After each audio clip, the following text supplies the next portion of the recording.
잠언 3장 27절서부터 35절, 제목은 내 이웃을 사랑하라. 내 이웃을 사랑하라. 말씀을 통하여서 어떻게 하면 우리가 이웃을 사랑할 것인가 보기를 원합니다. 우리가 알다시피 매트를 보게 되면 사복음서에서 예수님께서 제자들에게 가장 큰 계명에 대해서 얘기합니다. 구약의 635가지의 법과 더 나가서 우리가 알다시피 예수님께서 10계명을 얘기하면서 그 중에서 그것을 간추려서 두 가지 계명을 주십니다. 두 가지 계명은 첫 번째는 하나님을 사랑하라, 그리고 두 번째는 내 이웃을 내 몸같이 사랑하라 라고 합니다. 우리가 통틀어서 얘기한다면 하나님 사랑하는 얘기예요. 하나님 사랑하게 되면 우리 이웃도 사랑할 수 있다는 얘기입니다. 이상하게도 우리는 첫 번째 계명, 하나님을 사랑하라 라는 것은 잘 지키는 것 같아요. 근데 우리 이웃을 사랑하라 하는 것은 좀 소홀히 하는 것 같습니다. 왜냐하면 주님 안에서 우리가 얻을 게 많아. 근데 우리 이웃에게서 얻을 게 그렇게 많지 않은 것 같아요. 왜냐하면 우리 이웃을 보게 되면 상처만 투성인 것 같아요. 이상하게도 우리가 전도하러 갔다가 그 사람한테 퍼붓기 시작하게 되면 어떻게 합니까? 그냥 우리가 상처받고 화나고 분노가 생기고 돌아올 때가 많습니다. 그러다 보니까 사랑인커녕 주먹이 안 날아가는 게 다행이에요. 어떤 면에서 보게 되면 내가 퍼보지 않은 게 사랑이라고 생각할 수도 있습니다. 근데 여러분, 우리가 사랑이라는 단어를 보게 되면 우리 하나님께서는 우리를 위해서 그 사랑을 베풀 때에 조건 없이 베푸셨어요. 아무런 조건이 없습니다. 그냥 사랑하기 때문에 우리가 어차피 멸망의 길을 가는 사람들을 구원하기 위해서, 불쌍히 여기고 살리기 위해서 그냥 조건 없이 자기 자신을 희생하면서, 그래 이제 하나님께서 요구했던 모든 그 법적인 차원에서 이 죄의 문제 내가 다 지불할게. 주님이 그렇게 해서 십자가에 지신 겁니다. 아버지께서 태초부터 그것을 계획하시고 예수님을 통하여서 그것을 나타나셨어요. 아무런 조건이 없습니다. 우리는 그냥 그 사랑만 받아들이면 돼요. 근데 사랑을 받아들이고 난 후에 조건이 따랐습니다. 그 조건이 뭡니까? 우리가 그걸 통해서 하나님을 사랑한다면 우리는 마찬가지로 내 이웃을 사랑해야 된다라고 합니다. 왜 주님께서 그렇게 얘기했을까요? 여러분, 사람과 사람 사이에서 우리가 하나님의 그 은혜 가운데, 하나님의 그 계획 속에서 보게 되면 우리 인류의 모든 사람들은 하나님의 자녀거든요. 그렇다면 그들이 믿든 안 믿든 이 모든 사람들은 하나님의 작품이에요. 그리고 하나님께서 사랑하는 사람들입니다. 그래서 하나님이 세상을 이처럼 사랑하사라는 말씀하셨거든요. 믿든 안 믿든 중요한 게 아니라 하나님의 창조적인 거기에 속 안에 있다면 우리가 모든 사람들은 사랑받는 대상이에요. 그러면은 믿든 안 믿든 게 중요한 게 아니라 하나님의 안에서 사랑받는 대상인데, 자, 하나님께서 왜 우리에게 나타나셔서 그분을 믿게끔 하시는가? 그리고 믿는 사람으로 하여금 우리가 하나님을 사랑하게 하시고 그 사랑하는 사람이 또 이웃을 사랑해야 되는가? 그건 지극하게 당연한 겁니다. 하나님이 우리에게 사랑하시고 우리가 하나님을 사랑하는 그 사랑 속에서 내 이웃에게 그 사랑의 관계를 통해서 하나님이 어떤 분인지 알리게 하기 원하시는 겁니다. 그러다 보니까 내 이웃을 사랑해야 될 텐데 왜 그 믿지 않는 사람도 사랑해야 되는가? 우리가 알다시피 믿든 믿지 않든 하나님의 창조 안에서 우리 다 사랑받는 대상이라고 했거든요. 그리고 예수님 믿지 않으면요, 우리는 그냥 빈 껍데기지만 우리는 엄연히 이 육신은 뭡니까? 하나님의 거룩한 성전이라고 했어요. 하나님께서 전제하시는, 내재하시는, 성령이 거하시는 곳이라고 했습니다. 그러다 보니까 우리가 누굴 대하든 하나님께서 사랑을 대하든 우리가 하나님을 사랑하든 우리는 마찬가지로 이웃도 똑같이 하나님이 그 안에 계시다면 우리가 사랑해야 된다는 얘기예요. 이게 쉽지 않다는 얘기입니다. 하나님은 아까 얘기한 것처럼 우리가 받을 것이 많아, 얻을 것이 많아, 유익한 것이 많아요. 근데 내 옆에 있는 사람은 별로 그렇게 유익한 것이 없는 것 같아요. 내가 봐도 못생겼고, 그렇죠? 사람이 생겨도 어떻게 저렇게 생길 수 있어? 성격을 보게 되면 왜 저 사람이 성격이 이렇게 고약한가? 볼 때마다 답답해. 그러다 보니까 사랑은커녕 아까 말씀드린 것처럼 분노가 날 때가 있어요. 그럼에도 불구하고 성경에서는 우리에게 얘기합니다. 하나님을 사랑하는데 너 또한 내 이웃을 사랑하라. 와서 보라라고 했을 때 우리가 하나님의 사랑 가운데 거한다면 우리를 통하여서 하나님의 사랑이 우리 나타나야 된다는 얘기예요. 그래서 오늘 본 말씀 보면서 우리가 어떻게 이웃을 사랑할 것인가 같이 보기를 원합니다. 오늘 본 말씀 27절부터 28절 보게 되면 이렇게 얘기해요.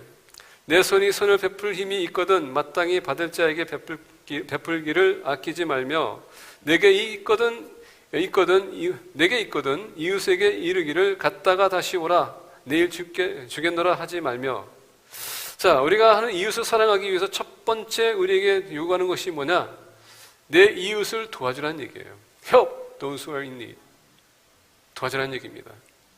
오늘 본 말씀 27절 보게 되면 내 손이 선을 베풀 힘이 있거든, 내 손이 선을 베풀 힘이 있거든 이라는 단어를 보게 되면 신학자들이 이것을 두 가지 차원에서 볼 수 있다고 합니다. 첫 번째는 뭐냐면 이거는 일하는 사람들에게 마땅히 그들이 일한 만큼의 그에 보상을 주라는 뜻이 있어요.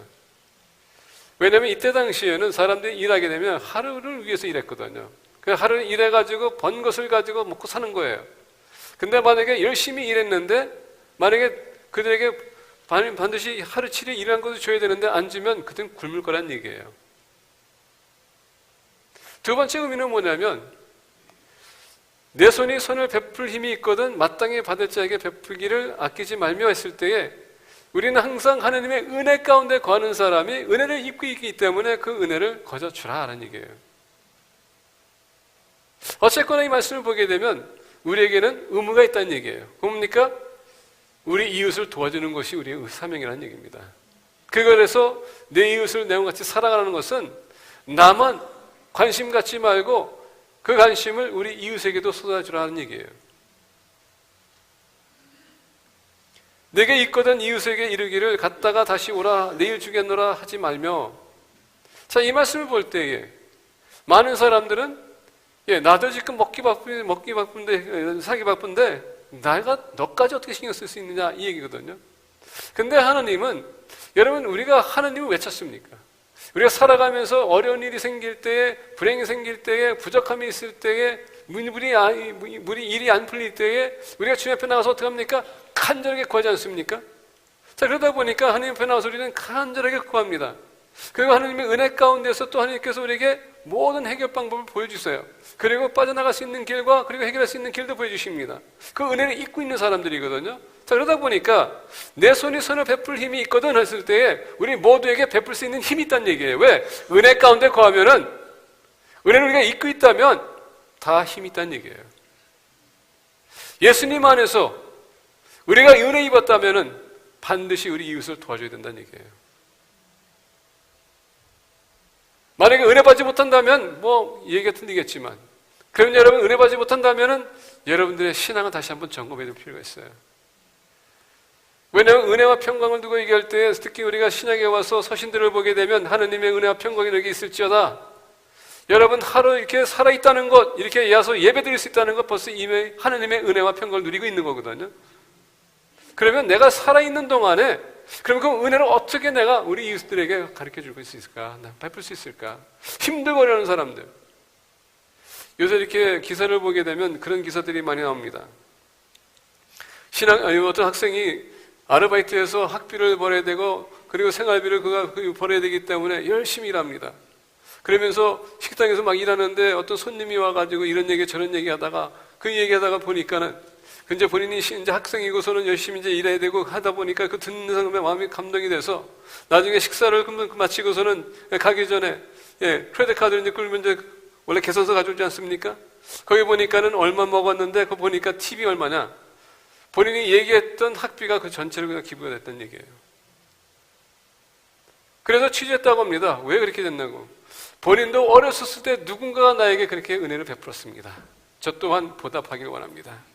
이게 여러분 하나님의 은혜 입은 사람들이 은혜를 베푸는 거예요. 은혜 입은 사람들이 맨날 죽는 신용내는 것이 아니라 맨날 쪼단다는 게 아니라 맨날 없다는 게 아니라 있는 한도 안에서 주님의 은혜를 우리가 베푸는 거예요. 그게 여러분 꼭 물질이 난 것은 아닙니다. 여러분들의 힘과 능력과 여러분들의 재능과 여러 가지 차원에서 심지어 한마디 말이 그 사람에게 위로된다면 여러분 은혜는 끼친 겁니다. 오늘 볼 말씀이 바로 그거예요. 내 손이 선을 베풀 힘이 있거든 마땅히 받을 자에게 베풀기를 아끼지 말라.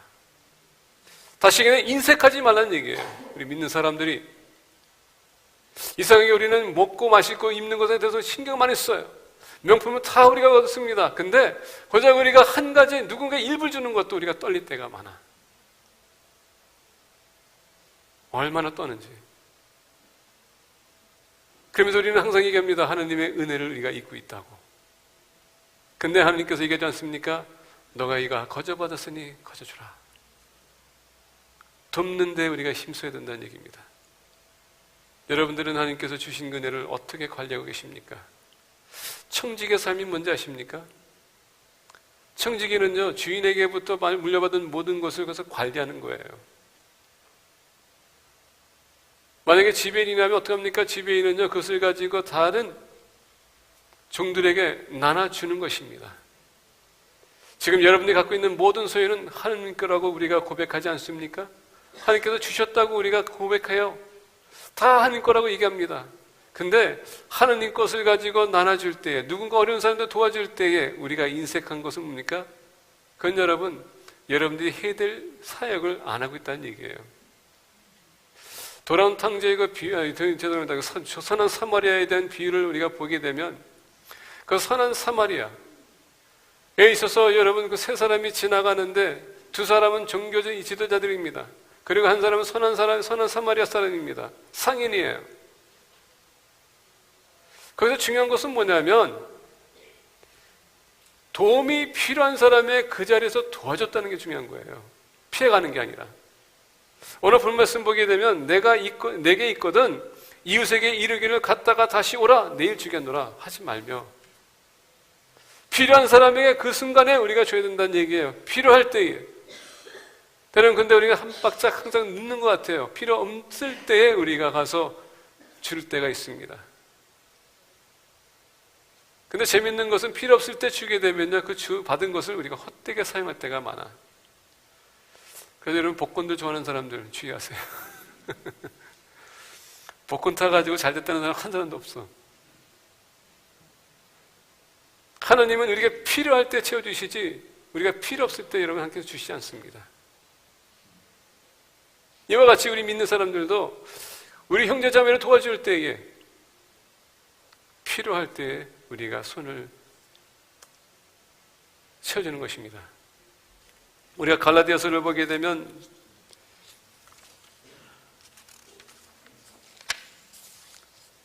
예, 6장 10절에 보게 되면 As we have therefore opportunity, 기회가 주어질 때에 Let us do good, 선을 베풀라. 근데 믿음의 공동체에게 특별히 더 너희들이 관심 가지라 라는 말씀하십니다. 믿음의 공동체에게 특별히 더 하라. 그렇다고 해도 여러분, 믿음의 공동체가 아닌 사람들에게 소리하는 얘기가 아니에요. 똑같이 해야 돼. 그러나 우리 형제 자매들이기 때문에 그만큼 더 우리가 신경 쓰라는 얘기예요. 제가 요새 느끼는 것은 뭐냐면, 우리가 믿음의 공동체라고 했었을 때 그 믿음의 공동체 안에서도 믿음의 공동체가 있더라고요. 여러분 그거 아세요? 믿음의 공동체 안에 믿음의 공동체가 있어요. 그분들에게는 우리가 후하게 베풀어. 근데 믿음의 공동체가 아닌 믿음의 공동체 안에서 이제 믿음의 공동체가 있는데 그 바깥에 있으면요, 우리가 신경도 안 써. 그들이 어떻게 됐든 상관이 할 바가 아니에요. 이게 이슈가 되는 겁니다. 세상에서는 아직도 교회를 바라보는 것은 뭔지 아십니까? 그들이 욕하고 있음에도 불구하고 항상 교회를 볼 때 그들은 소망이 있다고 얘기합니다. 그들이 여러분 교회에 대해서 비판하는 이런 게 중에 뭔지 아십니까? 그래도 교회는 이런 것이 아닙니까? 하고 있는데 교회가 그런 것을 안 하게 되면 문제가 생겨요. 그래서 교회가 구제하는 데, 순교하는 데, 전도하는 데 힘쓰는 것입니다. 주님의 그 은혜를 베풀기 위해서. 주님 앞에 나올 때마다 여러분, 저를 도와주세요. 더 좋습니다. 해야 돼요. 근데 저뿐만 아니라 내 형제 자매들, 이웃들이 지금 힘들어합니다. 어려워합니다. 그 사람도 하나님께서 은혜를 베풀어 주세요. 아까 말씀드렸습니다. 꼭 물질만 하는 것이 아니라 우리가 가서 하는 것이 아니고 더 나아가서 우리가 기도로 우리가 그들에게 은혜를 끼칠 수 있다는 얘기입니다. 우리의 시야를 좀 넓힐 필요가 있어요. 타체 부분이 있습니다. 한국에 여러분 병원에서 수많은 사람들이 생명을 잃었다고 하는데 여러분 위해서 기도한 적이 있습니까? 요새 플루가 있어가지고 얼마나 많은 사람들이 죽고 있습니다. 지금 여러분들 그들을 위해서 기도하십니까? 교회에 아프신 분들이 있는데 여러분들 그들을 위해서 기도하십니까? 여러분 가장 우리가 도와줄 수 있는 가장 위대한 방법은 바로 기도예요. 하나님 앞에 나가서 그들을 위해서 기도해 주는 것, 중보하는 것 얼마나 중요한데. 이웃을 사랑한다면 반드시 그들의 필요를 우리가 채워줄 필요가 있습니다. 앞으로는 여러분들만 즐기지 마시고요. 여러분들의 믿음 안에 있는 믿음의 공동체에서 즐기지 마시고 모든 사람들에게 여러분들의 손을 뻗치는, 그래서 타치해주는 공동체가 되기를 축복합니다. 두 번째 보겠습니다. 29절부터 30절입니다. 내 이웃이 내 곁에서 평안히 살거든 그를 해하려고 꾀하지 말며 사람이 내게 악을 행하지 아니하거든 까닭 없이 더불어 다투지 말며.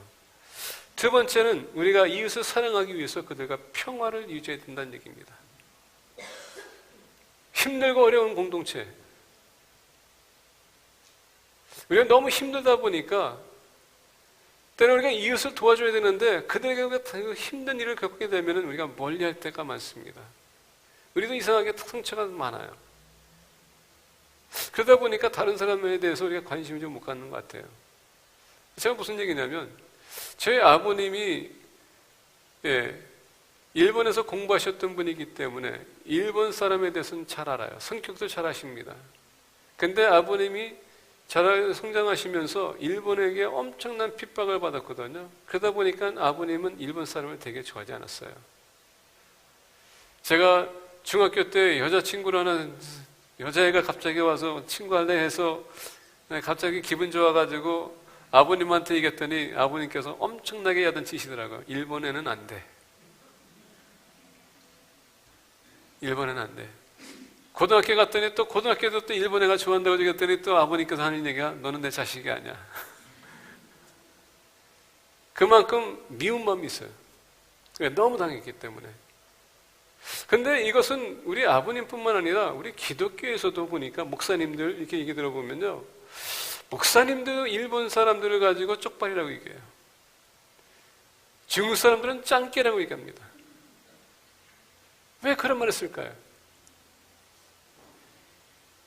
그들이 본인들에게 무슨 피해를 줬을까요? 아닌 것 같아요. 그리고 요새 이렇게 우리가 뉴스를 보게 되면 뭐 독도가 뭡니까? 다케시마입니까? 예, 그는 우리 땅이라 그러면요, 그냥 한국 사람들이 막 들고 일어나. 근데 거기에 기독교인들도 막 들고 일어나. 그냥 오로지 정치적인 발언인데 우리가 들고 일어납니다. 왜 그렇습니까? 선입견 때문에. 지금 우리가 살아가면서 그들이 우리에게 아무런 피해를 주지 않았습니다. 물론 우리 부모님들한테 우리 할머니, 할아버지한테 피살을 줄 수 있지만 지금 나하고는 아무런 상관이 없는데 그 선입견 때문에 우리가 그 사람들 보게 된 미운 마음이 있어요. 무슬림 보게 되면요, 우리가 그들과 대화해보지도 않고서는 그동안 기독교인들이 어떻게 핍박했는지에 대해서 우리가 듣다 보면 선입견 때문에 보면 미우기 시작해. 대화도 안 해보고서는 우리가 벌써 평가해버려. 그 사람 나쁜 사람이라고. 다른 종교를 보세요. 마찬가지입니다. 그들 우리가 평가해버립니다. 오늘 본문씀 보니까 내 이웃이 내 곁에서 평안히 살거든 그를 해하려고 꾀하지 말며. 여기서 꾀한다는 것은 뭐냐? 도모하지 말라는 얘기예요. 악을 품지 말고 악을 해를 끼치려고 그렇게 계획하지 말라는 얘기입니다. 근데 우리는 이 선입견이라는 것을 벌써 이미 우리 확 잡혀있기 때문에 그런 사람들, 내가 익숙지 않은 사람들 보면 이상하게 우리가 미운 마음이 생겨요. 요새 우리가 소위 얘기하는 트랜스젠더가 여러분 동성애들 보세요. 그들이 우리한테 뭐라고 그랬습니까? 여러분들한테 직접 만나가지고 여러분들한테 무슨 말 했어요? 근데 우리는 그 사람들 얘기할 때마다 벌써 이미 분노가 생겨가지고 얘기합니다. 이 내 이웃을 내 몸같이 사랑하는 것은 여러분 나를 사랑하는 것처럼 그들이 어떻게 했든 평화를 유지해서 온다면 우리는 그들과 어떻게 합니까? 평화를 맺어야 된다는 얘기예요. 그냥 미워하는 게 아니라. 근데 이상하게도 우리는 이 머리에 모든 것이 프로그램이 되어 있어요. 우리 부모님으로부터 이미 프로그램이 되어 있습니다. 그 안에 선입견이라는 게 있어요. 그래서 누굴 만나 어떤 사람이 이런 사람이다 저런 사람이라면 만나는 순간에 우리 그들과 대화해보지도 않고서 그 사람을 벌써 미운 마음을 가지고 대할 때가 많아요. 그러면 그 표정을 보게 되면 막 인상 찡그립니다. 얼마나 우리가 악한 모습을 나타내는지. 여러분, 우리 주님을 보세요. 바리새인들과 사두개인들이 와서 그렇게 공격했음에도 불구하고 주님은 여러분 거기에 대해서 반응 안 하십니다. 우리가 팔복을 보게 되면 평화의 피스메이커, 그들이 어떤 일을 보기 있다고요? 그들이 하나님의 자녀라고 일컬음을 받는다고 했습니다. 우리는 평화의 대사예요. 주님이 이 땅에 오신 것은 전쟁을 이루든 치르든 우리 반응했던 우리 구원하기 위해서 십자가를 지시고 그 평화의 상징으로 오셨던 얘기입니다. 우리는 그 모습을 닮아가야 돼요. 세상에 빛과 소금의 역할을 하기 위해서 이웃을 삼고 사랑하고 우리가 품기 위해서는 어떤 상황이든 환경이든 어떤 여러분 이벤트가 있든 우리는 항상 피스를 제시해야 된다는 얘기예요. 그게 이웃을 사랑하는 모습입니다. 그냥 짬또가네 하는 게 아니라 이미 판정 내리는 게 아니라 모든 것을 다 듣고 사람이 내게 악을 행하지 아니하였거든 까닭 없이 더불어 다투지 말며. 근데 여기서 조건이 있거든요. when 사람이 내게 악을 행하지 아니하였거든. 만약에 사람들이 악을 행한다 그러면 여러분 반드시 거기에 악에 대한 우리가 거기는 대처를 세워야 되겠죠. 근데 그렇지 않고 평화를 위해서 온다면 우리는 그 평화를 유지해야 된다는 얘기입니다. 사람들의 얘기를 듣고서 여러분 비난하지 말고 비판하지 마세요. 제가 처음에 교회에 왔었을 때 저에 대한 평가를 많이 받았습니다. 많이 들었어요. 현승원 목사는 돈만 좋아한다, 독재주의자다, 그런 얘기 많이 들었습니다. 아니, 만나지도 못한 사람한테, 만나보지도 못한 사람이 저한테 그렇게 평가하더라고요, 얘기하더라고요. 깜짝 놀랐어요. 그렇게까지 제가 이렇게 소문이 퍼졌구나. 이게 무슨 시츄에이션? 괜히 또 그것도 내가 또 얘기하면 또 변명으로 들릴 것 같아가지고 차마 말을 못하고 가만히 있었습니다. 바로 그거예요. 근데 오늘 많은 사람들이 특히 기독교의 세계에서 대화해보지도 못하고 만나보지도 못하고 그들과 교제해보지도 못하고서 그렇게 평가 내린다는 것은 그 선입견. 우리 주의해야 됩니다. 우리가 평화를 맺지 못하면 세상 사람들이 보고서는 교회는 갈 곳이 못하다라고 합니다. 그래도 여러분 교회가 존재하는 이유는 그렇게 비판받는 이유는 그들은 지금 교회를 통하여서 평화와 사랑을 그리고 돕는 장소라고 그들이 이해하고 있기 때문에 그들이 계속 그렇게 기대하면서 욕을 하고 교회는 안 나오지만 그것만큼은 그들이 expect하고 있다는 얘기예요. 바라고 있다는 얘기입니다. 그걸 믿는 사람들 어떤 환경이든 상황이든 시츄에이션이든 평화를 유지하기 위해서 여기서 평화라는 단어는요 전쟁에서 끝냈다는 뜻입니다.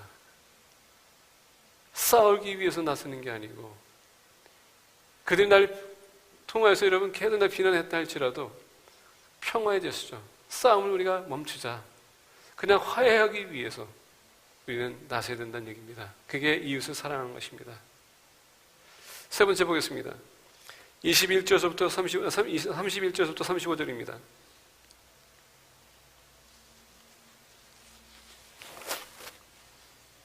포악한 자를 두려워하지 말며 그의 어떤 행위도 따르지 말라.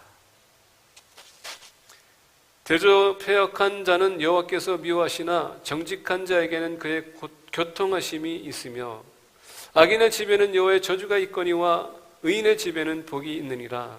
진실로 그는 거만한 자를 비웃으시며 겸손한 자에게는 은혜를 베푸시나니 지혜로운 자는 영광을 기업으로 받거니와 미련한 자의 영달함은 수치가 되느니라. 오늘 본 말씀 보니까 다이카tom이라는 게 있습니다. 양면을 보는 겁니다. 좋은 것이 있으면 나쁜 것이 있다는 얘기입니다. 선과 악, 저주와 복, 은혜와 수치, 이 모든 것이 하나님께서 양면으로 본다는 얘기예요. 하나님 어떤 분이신가? 우리 사람들은요 중간에 그레이 에리어가 있다는데 그거 다 갖고 있어요. 우리는 감정이 풍성한 사람입니다. 근데 하나님은요 모든 것은 언약의 하나님이시기 때문에 그 언약 가운데 모든 것을 보십니다. 근데 그 언약 가운데 모든 것을 보시지만 신약에 들어와서는 주님의 그 은혜가 예수님의 십자가 인하여서 그 모든 것을 덮는 그런 은혜예요. 그래서 우리가 주님 앞에 나와서 용서를 구하게 되면 하나님께서 용서해 주신다는 얘기입니다. 그래서 여러분 죄를 범해도 진정한 마음을 가지고 나와서 회개하시게 되면 하나님께서 용서해 주세요. 근데 하나님은 흑백이세요. 언약의 하나님이시기 때문에. 그건 뭐냐? 하나님께서 하라 하면은 하시고 하지 말라면 하지 말아야 된다는 얘기예요. 하나님께서 우리에게 율법을 주신 이유는 다른 것이 아닙니다. 사람이 그 율법을 지키지 못한다는 것을 보여주고 증명해 주기 위해서 주신 거예요. 어차피 못 지킨다는 것을 보여주기 위해서. 왜? 의인은 없나니 하나도 없기 때문에. 사도 바울도 심지어 그 법대로 율법으로 봤을 때 허물이 없다고 했지만 주님 발견하는 순간에 그게 다 헛됐다는 것을 본인도 알고 있었어요. 이와 같이 사람은 온전한 사람이 없습니다. 법이라는 것 자체를 우리를 올매두게 한다는 얘기예요. 그래서 하나님께서는 예수님을 보내신 겁니다. 은혜 시대에서는 모든 것이 다 용서가 되어 우리가 회개한다면 진정한 회개. 근데 오늘 말씀 보게 되면 하나님이 언약의 하나님이시기 때문에 모든 것을 보는데 보니까 대저 패역한 자는 여호와께서 미워하시고 정직한 자에게는 교통하심이 있다. 자, 미워하신다는 건 뭡니까? 대화가 없다는 얘기예요. 근데 교통은 뭡니까? 교제가 있다는 얘기예요. 자, 33절 보니까 악인의 집에는 여호와의 저주가 있고 저주가 있습니다. 심판입니다. 근데 의인의 집에는 복이 있다. 진실로 그는 거만한 자를 비웃으시며 겸손한 자에게는 은혜를 베푸신다. 지혜로운 자는 영광을 그 기업으로 받거니와 미련한 자는 영단함을 수치가 되니라. 뚜렷하게 구별되지 않습니까? 하느님은요, 보시게 되면 그 말씀 안에 우리가 거하고 순종하는 사람들에게 한량없는 은혜와 복을 끼치겠다는 얘기예요. 근데 만약에 어기게 되면 하나님께서 과감하게 심판하신다는 얘기입니다. 그러다 보니까 이렇게 기준을 두고서 하나님께서 얘기하는 건 뭐냐? 31절 보니까 포악한 자를 두려워하지 말며 그의 어떤 행위도 따르지 말라. 이건 뭐냐? 이웃을 사랑하기 위해선 우리가 하나님을 사랑하는 모습을 가지고 본이 되라는 얘기예요. 악한 길을 따라가지 말고 하나님과의 교제가 있다면, 소통이 있다면, 그 관계가 있다면, 그 관계 속에서 사랑을 받고 있다면 그 사랑을 가지고 너희들이 보이라는 얘기예요. 그래서 오늘 말씀 보니까 따라가지 말라 이 얘기입니다. 저희 아들이 항상 저를 볼 때마다 가끔씩 저를 이제 당황하게 만드는 일이 있는데 그게 언제나 같이 이제 둘이 이제 이렇게 운전을 갈 때마다 항상 저희 아들이 하는 얘기가 있어요. 아빠는 목회자가 답지 않을 때가 있어. 그러면 제가 뭔 얘기하는 거냐?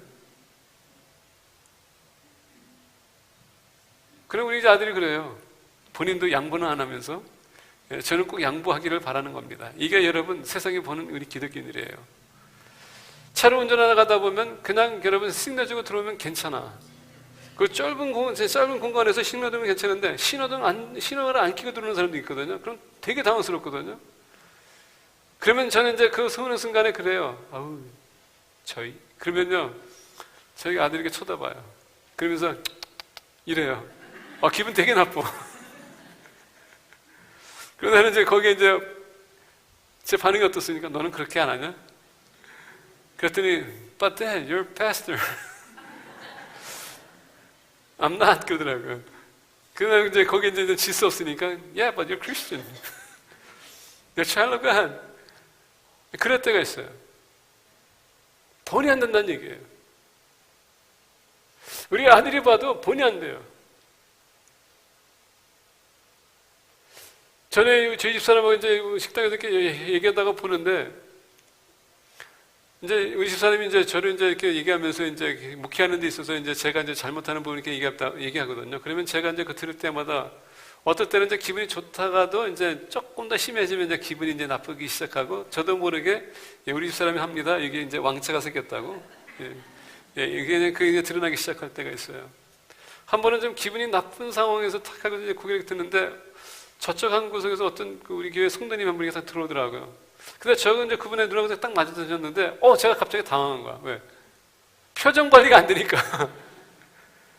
항상 밝은 모습을 해야 되는데 그게 안 되니까 지금 당황하는 거예요. 이거 무슨 시츄에이션이니까 어떻게 되나. 그래서 인사했는데, 이제 관리가 이제 어느 정도 이제 관리가 돼서 이제 인사하는데 이제 표정이 나오는데, 벌써 이미 여러분 눈과 눈이 딱 도장이 찍혔었을 때 벌써 제 표정이 낚았거든요.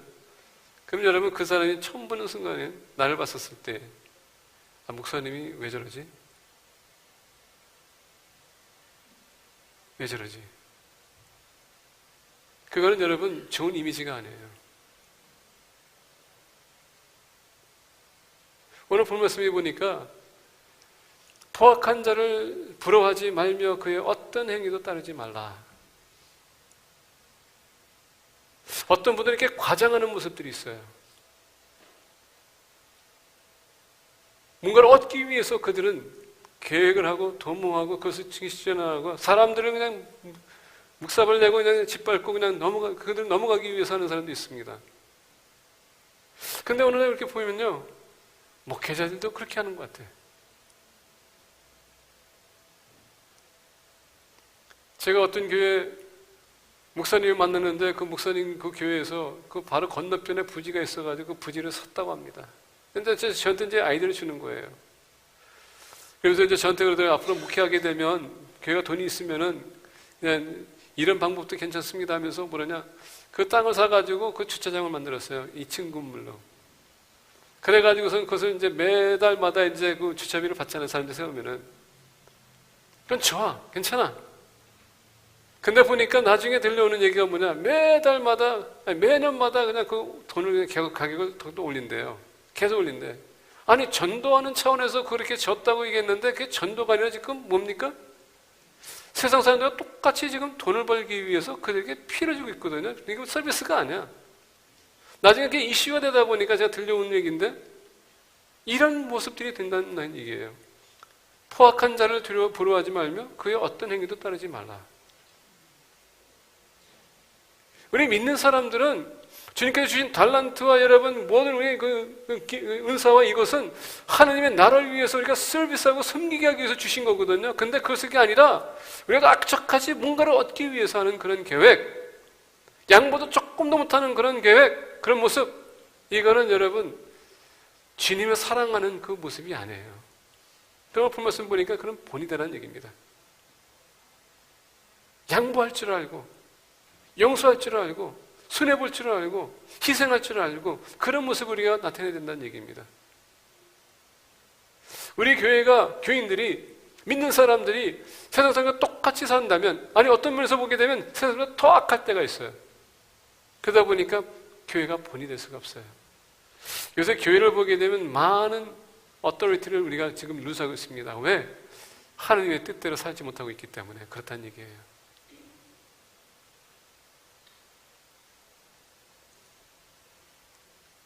괜찮아요. 조금 손해봐도요. 죽지 않아요. 괜찮아요. 조금 여러분들이 희생해도요. 죽지 않아요. 우리가 정말 주님의 은혜 가운데서 사는 우리가, 그 은혜를 체험해서 사는 우리가 본이 못된다면 하나님의 나라가 어떻게 되겠습니까? 그래서 오늘 말씀 이겁니다. 지혜로운 자는 영광을 기업으로 받거니와 미련한 자의 영달함은 수치가 되느니라. 여러분, 어리석은 자가 되지 마시고 지혜로운 자가 되십시오. 지혜의 시작은 하나님을 아는 것입니다. 그분과의 교제가 이루어지는 것입니다. 그 사랑 안에 거하는 것입니다. 사랑 안에 거하게 되면 우리는 여러분 돕는 공동체가 될 수 있어요. 평화를 맺는 공동체가 될 수 있습니다. 더 나아가 하나님의 사랑의 본으로 보이는 공동체가 될 수 있습니다. 그런 교회가 주님에게 인정할 뿐만 아니라 이 지역사회에 많은 영향을 끼칠 수 있어요. 우리가 와서 보라 주님의 제자답게 살아가려면 하나님 사랑하는 것처럼 우리 이웃을 똑같이 우리가 사랑하는 공동체가 되기를 축복합니다. 기도하겠습니다.